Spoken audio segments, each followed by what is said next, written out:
Fahamarinana manandratra ny firenena. Dia mbola mampitomboina aminareo mandrakariva ny eriavana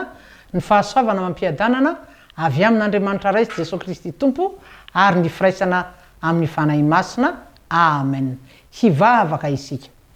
Ry Andriamanitra rainay tsara indrindra, rainay ianao amin'ny alalan'i Jesosy Kristy ilay tompony tompo, mpanjaka ny mpanjaka ary zoko malala anay. Misaotra anao ry tompo noho ny amin'ny tombonandro fahavelomana menao anaiky anatrarana indray ity alahady ity. Ary dia andinika indray ny teninao izay ka matoky fa ny fanahinao masina hatrany no hitarika anay anendry ny lelan'ny mpanomponao ametraka ny teny eo am-bava ary indrindra ihany koa hanokatra ny fon'ny olona tambatra amin'izao fandaharana izao. Dia ho anao ny voninahitra ray zanaka fanahy masina amin'ny anaran'i Jesosy Kristy Tompo. Amen. Ry ava-malala mitoy hatrany ny fibanjinantsika ny atao hoe fiainam-bavaka. Tamin'ny farany teo isika dia nandinika ny fiainam-bavaka Mosesy. Zay mpaminany moa fatatsika fa tena ny fikitra sy tia an'Andriamanitra. Ary tena nametrahan'Andriamanitra ihany koa ny fitokisany. Nomeny toeram-boninahitra. Ary na dia tsy navelany hiditra aza moa tany amin'ny tany Kanana Mosesy. Olom-bavaka niaina tao anatin'ny fahatahorana sy fanajana an'Andriamanitra i Mosesy. Ary koa tena tia ny preta ny razana taminy, mpitarika nitondra ny mafy na marimarina koa na mpitondray ny preta ny razana taminy ny mafy, kanefa tsy nanafoana ny fitiavan'ny Mosesy ireo vahoaka an'Andriamanitra notariany izany. Tadiditsika fa rehefa nidina nitondra ny vato fisaka izy dia nididy folo zany moa zay Andriamanitra mihitsy no nanoritra izany tamin'ny tanany, ka nahita ny zanak'Israely nandiha teo anoloan'ilay omby lahy kely volamena dia nisafoaka ny fahatezerana Mosesy, ka tadidinao no nataony natontany ny vato fisaka ary lay omby lahy kely kosa no dorany ary rehefa lasa vovoka dia nafafiny tambonin'ny rano ary nampisotroiny ny zanak'Israely. Ary Mosesy aza riavana safoky ny fahavinirana raha nahitany zany fanompoan-tsampy mahatsiravina izany. Mainka moa fa Andriamanitra izay safotry ny fahatezerana ihany koa. Hanika rehefa nampirehitra ny fahatezeran'Andriamanitra araka izany fiodinany reto zanak'Israely reto izay averina ndray fa niankoka tamin'ilay omby lahy kely volamena dia nanapa-kevitra Andriamanitra fa haripany reto vahoaka nofidiny reto. Eny ry havana, Jehovah'Andriamanitra tsy azo vazovazina.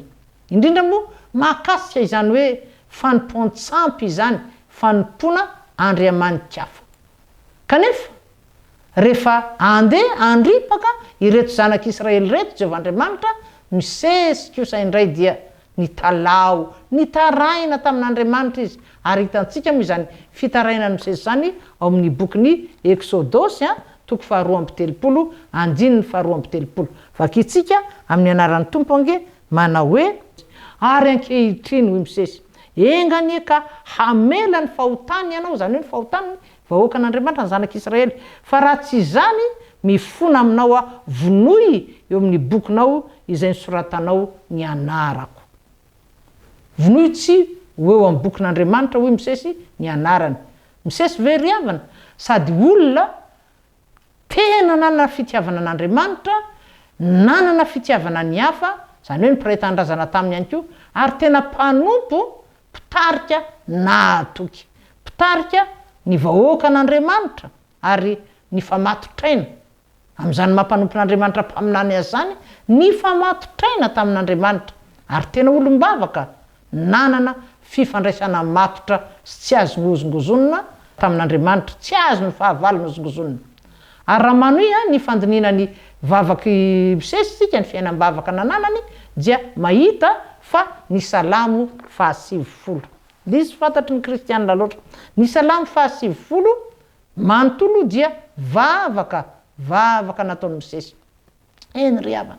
Fiantomboan'ny fizarana fahaefatra moa ato amin'ny bokin'ny Salamo, ny Salamo 150, bokin'ny Salamo mizara 5 miaraka ny ahafantarantsika azy. Ary arak'izany ny vavaky Mosesy no manompoka ny boky fahaefatra. ary zao nyvaky ny sasy teny na ny soramandry mialohan'ity salamo fa 70 ity vaketsika zany amin'ny anaran'ny tompo. Ny fiankinan'ny olona marina amin'Andriamanitra na dia mandalo fainganaza ny androny sady isehon'ny fahatezeran'Andriamanitra. Dia eo ny voasoratra hoe fivavaky misesy lehilahy an'Andriamanitra. Ny salamo fa 70 arak'izany ry havana tsy hoe fantatra fotsiny fa misesy nanoratra azy fa tonombavaka nataony. Ary kristianina maro no mahay an'ity salamo ity tsy anjery, indrindra moa fa ny andininy vitsivitsy ato. Anisan'izany ohatra hoe ny andininy voalohany, ny andininy na ny efatra voalohany mihitsy aza, ny andininy 10, ny andininy 70, ary mbola mety maro no ireo voatanisy ireo aza hain'ny olona tsy anjery ny kristianina izany, asa mety ny salamo fa 70 ray manontolo mihitsy aza. Salamo tena manamafy, mitondra pirofo fa tena olona nanana fiainam-bavaka matanjaka ity mpaminany Mosesy ity. Ry havana azo zaraina tahaka zao ny firafitry ity vavaky Mosesy ity, vavaka zay miendrika mihitsy moa fanekempinoana. Ny andininy efatra voalohany dia mampiasikasina ny fahalehibiazan'Andriamanitra, dia Jehovahandriamanitra izay hatramin'ny taloha indrindra ka ho mandrakizay, zany hoe sady fiandohana sady fiafarana izy, na koa tsy manam-piandohana tsy manam-piafarana, alfa sy omega takan'i Jesosy Kristy zanany lahy tokana ihany. Ny andininy faefatra sy fahadimy, fahenina ary 10 dia maneho kosa indray matsinitsinina ny zanak'olombelona. Ahoana moa izany? Zany hoe mandalo sy miserana ihany ny fahavelomantsika olombelona, mielona toy ny voninkazo na niantra ihany ny fiainantsika. Olombelona mpanota eo amin'ny andininy 7 sy 9 ary 12. Olombelona tsy afaka mifaly mioby raha tsy tena miaina ny famindrampon'Andriamanitra, ary arak'izany ihany koa mifamaofao ao amin'ny fiainan'ny zanak'olombelona ninona ny alahelo sy ny fifaliana, ny fahoriana sy ny fahasambarana, araka ny fitentsika hoe tantely amam-bahona ny fiainana. Eny ry havana, ity vavaky Mosesy ity dia tena maneho miariary fa tsy misy lehibe mihoatra noho io Andriamanitra ivavahany io. Dia iza moa zany? Andriamanitra Abrahama sy Isaka ary Jakoba. Lay Andriamanitra manana ny hery sy ny fahefana nentina namorona izao tontolo izao. Andriamanitra mpamorona araka ny andininy 2 izay milaza mazava fa eto amin'ity andininy 2 ity fa izy no namorona ny tendrombohitra ny tany sy izay rehetra ao aminy. Ary voalaza ihany koa eto fa Andriamanitra no tompony aina. Izy Andriamanitra nahatonga ny olona ho manana aina, ary vovotany moa nanaovan'ny olona volavolainy tamin'ny vovoka araka ny fantatsika zany ao amin'ny bokin'ny Genesis 2 ka eo amin'ny andininy 7 nahitantsika an'izay. Fakitsika vetivety amin'ny anaran'ny tompo nge manao hoe ary vovotany namoronan'i Jehovahandriamanitra ny olona ary nofony fofinaina mahavelona ny vavorony dia tonga olombelona izy. Ary izy Andriamanitra mihitsy moa no mamerina ihany koa ny olona ho amin'ny vovoka araka ny hitantsika indray miverintsika ato amin'ny bokin'ny Salamo 70 amin'ny andininy 7 dia misy an'izao teny izao, vakitsika amin'ny anaran'ny tompo: mamerina ny olona ho amin'ny vovoka ianao. Hozy izy Mosesy zany amin'ny Jehovahandriamanitra ka manao hoe miverena ry zanak'olombelona. Ary rehefa maty tokoa moa ry havana ny olombelona dia maninona moa? Miraraka ny nofony miverina ho amin'ny vovoka araka nyity vavaka nataony Mosesy ity. Eny, io tonombavaka Mosesy io ihany no anisan'ny mandrafitra ny liturjia fitsika ema natokana ho amin'ny fandevenana ohatra. Ary io fahafatesana voalohany io no mampitovy ny olombelona rehetra na tera-behivavy, satria misy tokoa ny fotoana haterana araka ny toriteny. Fotoana haterana, fotoana hafatesana, ary na izy na manahoana fari-pahalalana, na manahoana fari-piainany, na manahoana volokodiny, na ny finoany faharazanany, fiaviany, fivavahana arahiny sy ny sisa teraka izy zany hoe tonga eto an-tany raha olombelona miaina eto izy dia maty miverina ho vovoka araka ny nahitantsika azy teo verina ho vovoka ny nofiny araka ny voalazan'ny mpitoriteny isika ary ao amin'ny mpitoriteny toko fahatelo moa no ahitantsika ny voalazantsika teo eo amin'ny andininy faharoa vakitsika toy izao amin'ny anaran'ny tompo ao ny andro aterahana ary ao ny andro ahafatesana ao ny andro ambolena ary ao ny andro anongotana nina ambolena sy ny sisa eny ry havana ity vavaka misesy ity dia maneho miariary fa tsy misy lehibe mihoatra no Andriamanitra io Andriamanitra Abrahama sy Isaka ary Jakoba io ary lay Andriamanitra manana ny hery sy ny fahefana entina namorona izao tontolo izao araka ny efa hitantsika moa izany ry hava-malala ary rehefa maty ny olombelona miraraka ho isika ny nofiny miverina mivovoka araka ny vavaka misesy eto zany hoe ary izany ry havana dia tokony hisarika ny fisaintsika fa mandalo ihany isika eto amin'ity tany ity koa raha mba azo atao ihany tsy tokony hanao ratsy na hanisy ratsy ny hafa fa fitondrantena farany tsotra izany ry havana ary tsy miankina velively amin'ny mampivavaka na tsy samy olombelona dia rariny loatra raha mifanasoa ary arakaraky ny andro fontsika amin'ny famakina ity salamo tombavaka mosesy ity salamo 7 ity ny vao mainkako ahitantsika miariary ny mahatsinotsinona antsika olombelona mahatsinotsinona ny aintsika olombelona eny raha oarina amin'inona amin'ny fahalebiazan'Andriamanitra namorona izao tontolo zao hita mahazava-poana ny aintsika araka ny andininy 4 sy 5 ary 9 zao ny vakiny amin'ny anaran'ny tompo fa eo masonao izy vavaka misesy ny arivo fotoana dia toy ny fandalo miomaly ary tahaka ny fotoam-piambenana iray amin'ny alina mandao azy tahaka ny rika hianao torimaso izy amin'ny maraina tahaka ny ahatra mora miova izy raha olombelona zany amin'ny maraina mamony izy nefa mora miova amin'ny ariva voajinja izy ka maina ary hita ihany koa fa tena filozofa mpandinika lalina mihitsy manana fahendrena ity mpaminany mosesy ity ry havana ary maneho mazava tsara ny tonombavaka fa raha ny fisintsika fotsiny raha ny maha olombelona antsika miaina eto amin'ity tany ity fotsiny naizanaiza toerana ivelomantsika na eto Madagasikara na nivelan'ny firenena zany ary na manahoana fahaizana mampahalalana na manahoana harena miavosanana antsika dia toy ny tsy midika na inona izany raha tsy miaraka amin'Andriamanitra isika raha izay fotsiny ihany tsy misy dikany ary izany indrindra no antony mahatonga an'Andriamanitra miteny amintsika eo amin'ny andininy 7 hoe miverena ry zanak'olombelona hoy misesy mamerina ny olona ho amin'ny vovoka ianao ka manao hoe miverena ry zanak'olombelona ary hiverina amin'iza moa hiverina amin'Andriamanitra nge ary averintsika indray fa aseho nyty vavaka ity fa ny fandalovantsika eto isika raha tsy mino an'Andriamanitra isika raha tsy manaiky ny fisian'Andriamanitra isika raha tsy misaina ny zavatra any ambony isika araka ny teny nataon'ny apôstôly Paoly hoe saino ny zavatra any ambony sainona ny lanitra mitovy ny voninahitr'Andriamanitra any ny finenan'Andriamanitra raha tsy mahafantatra an'Andriamanitra isika raha tsy miondrika eo anatreny hery sy ny fahefan'Andriamanitra isika zava-poana ihany ry havana nahatongavantsika eto ny fandalovantsika eto ary tsy misy dikany akory azy eny mety ho asa nanao asa be isika nisahira nanao izany nefa zava-poana ihany izany nandany rondo isika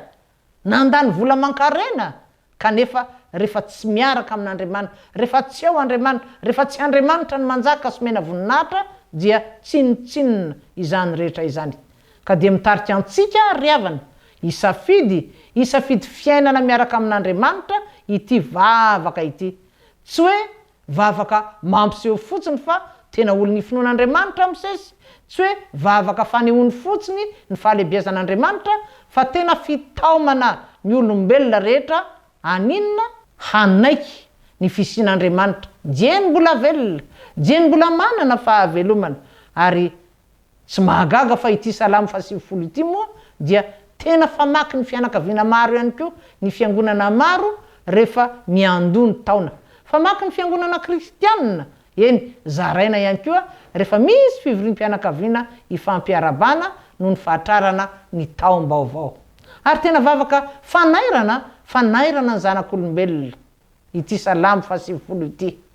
lakolosy fanairana ariavana mba tsy sanatry ho fanameloana no iandry ny olona rehefa mandao ny tany izy fa mba ny fandovana ny fiainana mandrakizay miaraka amin'Andriamanitra ray sy Jesosy Kristy tadidinao angamba la efa miteny ao amin'ny filazantsara nosoratan'ny apôstôly Jaona apôstôly ny fitiavana eo amin'ny toko faha-efatra ambin'ny folo Jaona toko faha-efatra ambin'ny folo ka ny andininy voalohany vitsivitsy eo amin'ny andininy faha-efatra ambin'ny folo tadidinao fa rehefa nanakaiky ny fotoana isarahany Jesosy Kristy tamin'ny mpianany ka tsapany hoe nanjombony ny alahelo ny taren'izy ireo satria efa nananontanina azy ireo ny fisarahana dia ahoana hoy ny tompo voalazan'ny filazantsara ny soratan'ny Jaona zany eo amin'ny andiny eo amin'ny toko faha-efatra ambin'ny folo ny andiny vitsivitsy voalohany io hoe aza malahelo ny fonareo minoa an'Andriamanitra ary minoa ay koa hoy Jesosy ao an-tranony raiko misy fitoerana maro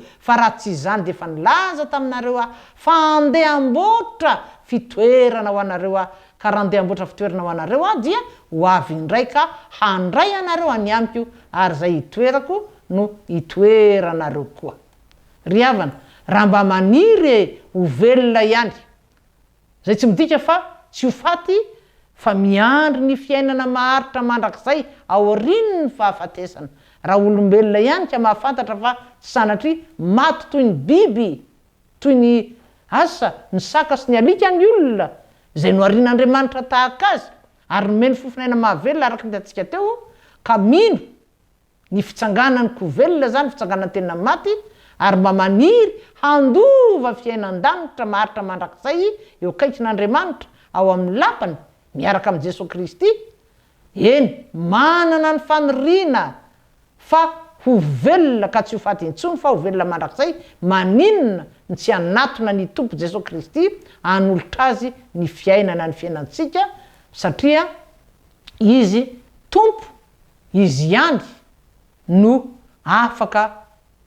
ivantanantsika rahatray ao amin'ny lapany ray